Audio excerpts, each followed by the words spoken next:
नमस्कार, सुप्रभात। आज हम सभी लोग रसखान जी के द्वारा रचित सवये नामक पाठ का अध्ययन करेंगे। रसखान, जैसा हम सभी लोग जानते हैं कि यह सवैया श्री कृष्ण के प्रति समर्पित है। तो प्रश्न ये उठता है कि रसखान जी एक मुसलमान होने के बावजूद भी किस तरह से श्री कृष्ण रूपी भक्ति से प्रभावित होते हैं कि वह उनके प्रभाव में आने के बाद वह श्री कृष्ण के गुणों का गुणगान अपने रचना के माध्यम से करना शुरू करते हैं। जैसा हम सभी लोग जानते हैं कि रसखान का जो वास्तविक बचपन का नाम था सैयद इब्राहिम बताया जाता है, जो 1548 ईस्वी के लगभग एक पठान परिवार में जन्म होता है। क्योंकि एक मुसलमान परिवार में जन्म होने के कारण ये उर्दू भाषा भी जानते हैं। धीरे धीरे यह भगवत भक्ति भावना से प्रेरित होते हैं, भगवान श्री कृष्ण के गुणों की को से प्रभावित होते हैं और इस तरह से भगवान श्री कृष्ण को ही अपने रचना का केंद्र बनाते हैं। गोस्वामी विट्ठल दास जी के संपर्क में आने के बाद विट्ठल दास जी इन्हें अपना शिष्य के रूप में स्वीकार करते हैं और इस तरह से वह श्री कृष्ण रूपी ईश्वरीय प्रेम को और आगे बढ़ाते हुए श्री कृष्ण के चरणों में अपने आप को समर्पित करने का प्रयत्न करते हैं। रसखान जी अपने इस पद के माध्यम से हमें यह बताने का प्रयास करते हैं कि श्री कृष्ण रूपी जो भक्ति भावना है वह बहुत सर्वोच्च है। उसे हर एक व्यक्ति को प्राप्त करने की अभिलाषा रखनी चाहिए। इस तरह से रसखान जी श्री कृष्ण का जो निवास स्थान है, ब्रजभूमि है, उस ब्रजभूमि के तरफ उनका रुझान इस तरह से बढ़ता है, या यूँ कहा जाए कि ब्रजभूमि से इस तरह से गहरा नाता उनका होता है। उस ब्रजभूमि की हर एक चीजें श्री कृष्ण के जीवन से जुड़ी होने के कारण रसखान जी उस ब्रजभूमि के हर चीजों से ईश्वर की प्राप्ति का एक माध्यम मानते हैं। इस तरह से पहला सवैया आता है जिसमें उन्होंने ब्रजभूमि में बसने की चाहत अभिलाषा व्यक्त करते हैं, कभी मनुष्य के रूप में, कभी गाय के रूप में, कभी पत्थर के रूप में, कई चिड़ियों के या पंछियों के रूप में। यानी इन पहले वाले सवैये से हमें यह प्रतीत होता है कि रसखान जी भगवान से अनुरोध करते हैं, विनती करते हैं कि हमारा अगला जीवन जो कुछ भी हो, चाहे मनुष्य के रूप में हो, चाहे गाय के रूप में हो, चाहे पत्थर के रूप में हो, चाहे चिड़िया के रूप में हो, लेकिन उसका संबंध उस ब्रजभूमि से जुड़ा हो, अर्थात अगले जन्म में भी और पुनः ब्रजभूमि में ही पैदा होना चाहते हैं। और किस प्रकार से वह अपनी बातों को इस सवैया के माध्यम से रखने का प्रयत्न करते हैं, आइए पहले वाले पद का हम अवलोकन करें और यह जाने कि रसखान जी किस प्रकार से अपने इस पहले वाले पद में अपनी अभिलाषा को ब्रजभूमि से जोड़ने का प्रयत्न करते हैं। पहली लाइन देखिए, मानुष हो तो वही रसखानी, लिखा गया है मानुष हो तो वही रसखानी, बसों ब्रज गोकुल गांव के हरण। अब देखिए, मानुष, मानुष मीन्स होता है मनुष्य, मानुष मीन्स क्या होता है? मनुष्य होता है। बसो, मानुष हो तो, यदि मनुष्य हो तो वही रसखानी, रसखानी कहते हैं वहीं पर, वहां पर। बसो मतलब बसु, बसु मतलब क्या लिखा गया है? बसु ब्रज, ब्रज में, ब्रज भूमि में, गोकुल। और कैसी ब्रज भूमि? गोकुल, गोकुल ग्वाल के ग्वारम, गोकुल लोगों के जो गांव है, ग्वाल बालों का जो गांव है, उसी में मेरा निवास स्थान हो, अर्थात मैं उसी बसूं। रसखान ब्रज भूमि।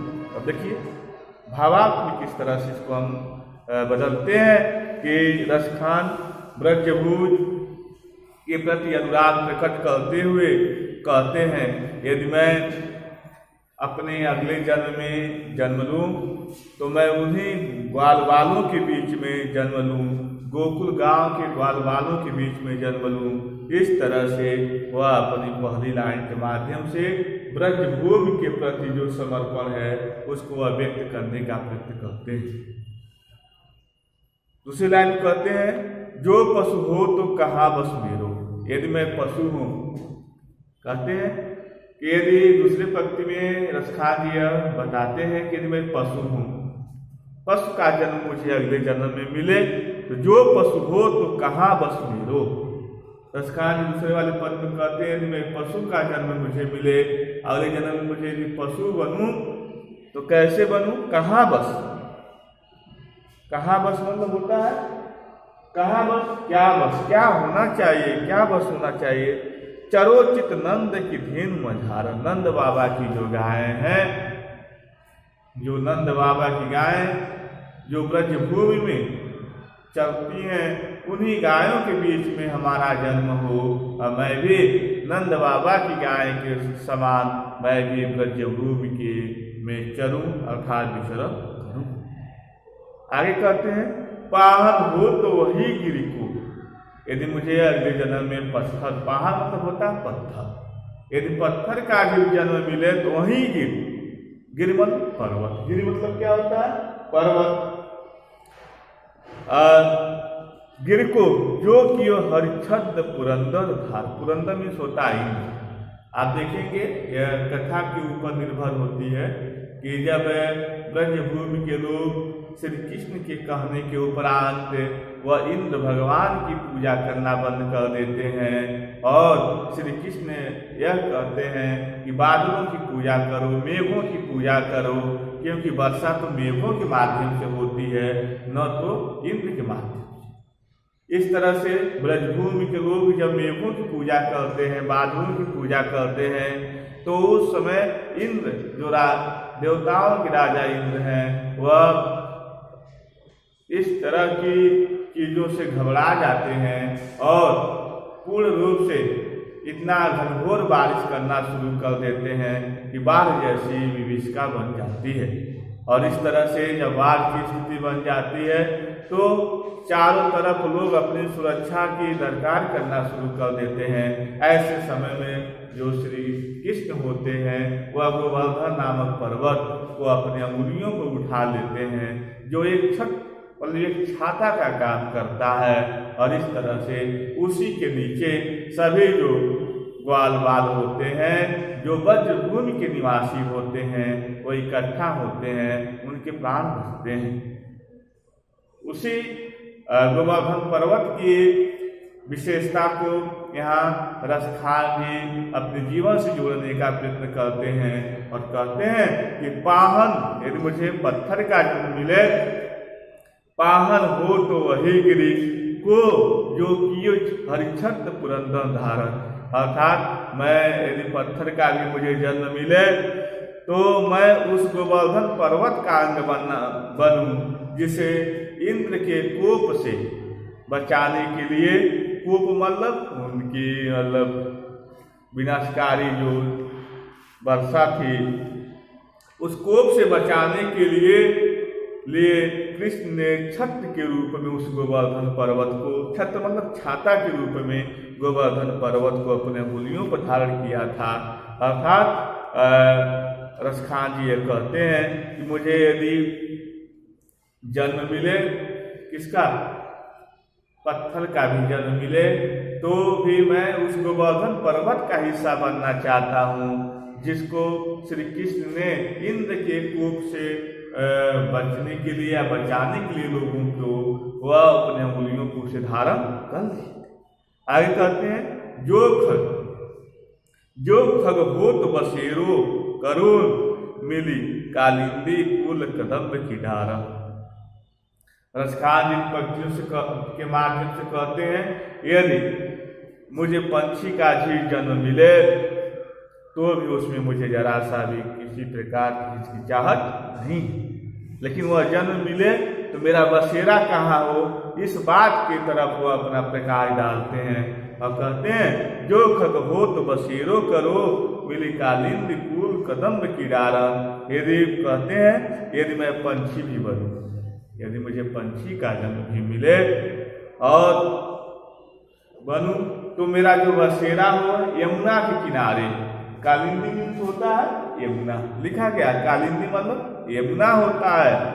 कालिंदी यानी यमुना के तट पर कदम की जो डाल, कदम क्या है, कदम एक पौधा है और उस पर फल लगते हैं, कदम की डाल के बीच अपना बसेरा बनाऊं। मैं यदि पंछी का भी जन्म पाऊं तो मेरी यही अभिलाषा है कि मैं उस यमुना किनारे उगने वाले जो कदम्ब के जो पेड़ हैं उस पर मेरा बसेरा हो और इस तरह से इस प्रकार से ब्रजभूमि से नाता बनाए रखना चाहता हूँ। अर्थात इन सभी पंक्तियों में देखिए पहले वाले पंक्ति में बताने का प्रयास करते हैं कि मैं मनुष्य हूँ, मनुष्य बनूं तो ब्रज गोकुल के ग्वाल बालों के बीच में मेरा जन्म हो। यदि मुझे पशु का जन्म मिले तो जो नंद बाबा की गाय है उन गायों के बीच मेरा जन्म हो, मैं उन गायों के समान मैं भी ब्रज भूमि में चरूं या विचरण करूं। यदि मैं पर्वत या पत्थर का जन्म पाऊं तो उस गोवर्धन पर्वत का हिस्सा बनूं जिसको श्री कृष्ण ने इंद्र के प्रकोप से लोगों को बचाने के लिए अपने अंगुलियों पर धारण किए थे। फिर अगले लाइन कहते हैं यदि मैं चिड़िया का जन्म पाऊं, पंछी का जन्म पाऊं तो मेरा जो बसेरा हो उस यमुना नदी के किनारे उगे हुए जो कदम्ब के जो बागीचे हैं, पेड़ हैं, उस पर हमेशा मेरा निवास स्थान हो। इन सब के पीछे आत्म रसखान जी क्यों कहना चाहते हैं कि मैं ब्रज से भी जुड़ा रहूं, अर्थात इसके पीछे सबसे बड़ा आशय यह है कि ब्रज भूमि से उनका बहुत बड़ा लगाव हो गया।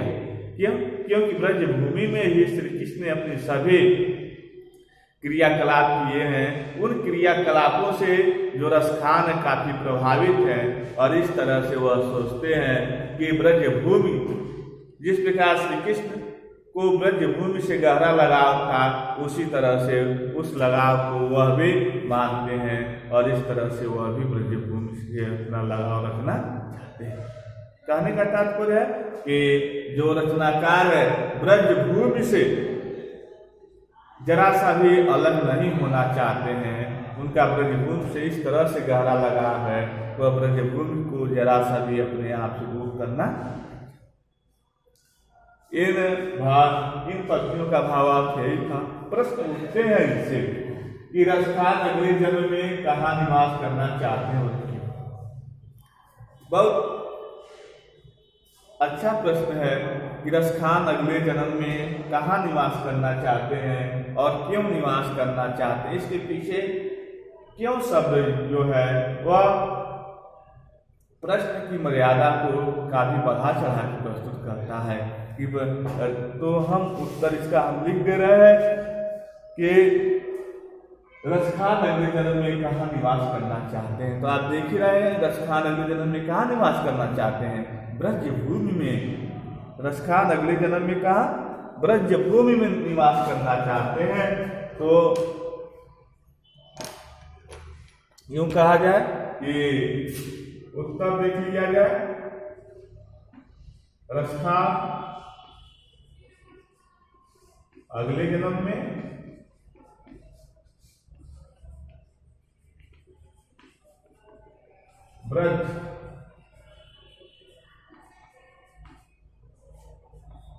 ब्रजभूमि में निवास करना चाहते हैं।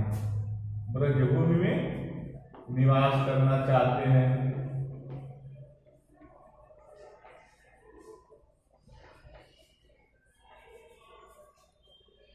अब क्यों? क्योंकि आप देख रहे हैं, क्योंकि ये श्री कृष्ण की लीला भूमि है, श्री कृष्ण की कर्म भूमि है। इस तरह से श्री कृष्ण की लीला भूमि से गहरा लगाव है, और क्योंकि यह श्री कृष्ण की क्या है? श्री कृष्ण की लीला भूमि है, कर्म भूमि है।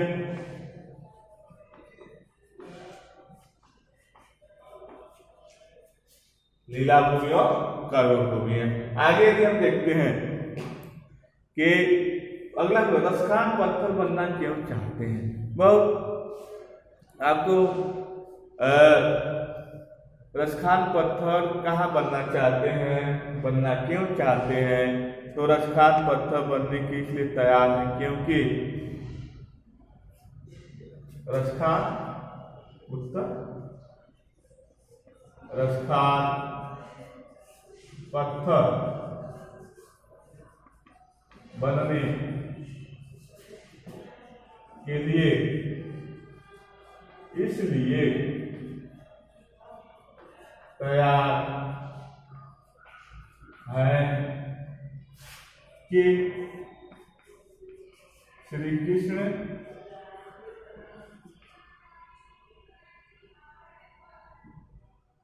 उन्हें अपने अंगुली या अंगुलियों पर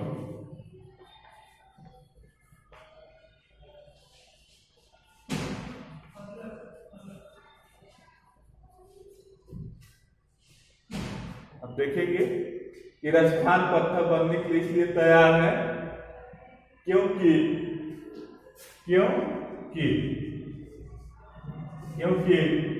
श्री कृष्ण उन्हें अपने अंगुलियों पर धारण किए थे। इस तरह से अगला जो प्रश्न हम देखें, रसखान पशु बनने की स्थिति में रसखान अपने जन्म में क्या बनना चाहते हैं? यदि पशु बनने का उन्हें अवसर मिले तो वह पशु बनने के लिए किस प्रकार के इच्छा प्रकट करते हैं? तो कहते हैं कि रसखान पशु के रूप में जन्म लेना चाहते हैं तो गाय के रूप में जन्म लेना चाहते हैं। अब गाय के रूप में उनका तात्पर्य है कि मैं गाय के रूप में नंद बाबा की गायों के बीच में जन्म लूं, और जिस प्रकार से नंद बाबा की गाय पूरे ब्रजभूमि का विचलन करती है, उसी तरह से मुझे भी यह अवसर मिले कि मैं उन गायों को उसी तरह से मैं भी पूरे ब्रजभूमि में घूमूं, चरूं या विचरण करूं। आगे कहते हैं, रसखान खग बनकर कहाँ बसेरा करना चाहते हैं? आप देखेंगे कि रसखान जो है खग बनकर वह यमुना किनारे उगे हुए जो कदम के पेड़ हैं, उन कदम के पेड़ों पर अपना बसेरा बनाने का प्रयत्न करते हैं। और इस तरह से आप देखेंगे इस पहले वाले पद में रसखान जी ब्रजभूमि से अत्यंत लगाव होने के कारण वह हर एक जन्म में ब्रजभूमि में ही जन्म लेने की अपनी अभिलाषा प्रकट करते हैं, और इस तरह से यह बताने का प्रयत्न करते हैं कि ब्रजभूमि वास्तव में सभी जगहों से अत्यंत प्रिय है। और इस तरह से यदि वह मनुष्य के अलावा पशु पक्षी या पत्थर का भी जन्म मिले तभी भी उन्हें जरा सा भी फर्क नहीं पड़ता है, लेकिन बस उनकी एक ही अभिलाषा होती है कि वह इस ब्रज भूमि में ही जन्म लें और इस तरह से ब्रज भूमि से उनका गहरा लगाव बना। आज इस पहले वाले वीडियो का भावार्थ समाप्त होता है। अगले वीडियो में दूसरा भावार्थ आपके सामने प्रस्तुत किया जाएगा।